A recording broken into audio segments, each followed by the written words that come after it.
تتوالى المصائب القادمة إلى فرنسا من دول الساحل. النكسات الدرامية لفرنسا في الساحل لم تتوقف بالانسحاب العسكري من مالي، ولا بطرد القوات الفرنسية ببوركينا فاسو، ولا بالصفعة الجديدة التي تلقتها من النيجر.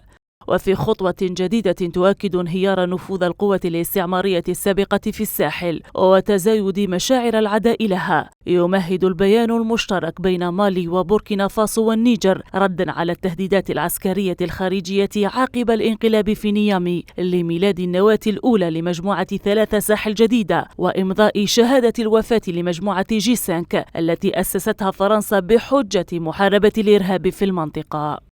أنا في تقديري البيان المشترك الصادر من النيجر ومالي وبوركينا فاسو هو بمثابة تحول حقيقي وبمثابة إعلان نهاية للتحالف دول الساحل G5 الذي يشمل هذه الدول الثلاث من قبل بالإضافة إلى تشاد وموريتانيا. لكن الآن باستيلاء العسكر على الحكم في النيجر هذا بمثابة إعلان لبداية مرحلة جديدة لتحالفات جديدة، لا سيما بعد إطلاق تصريحات من قبلهم في البيان الذي تم توقيعه مؤخرا بأن هي عدوان على النيجر بمثابة عدوان على البلدان الثلاث، وهذه البلدان هي بلدان مؤثرة ومجتاحية.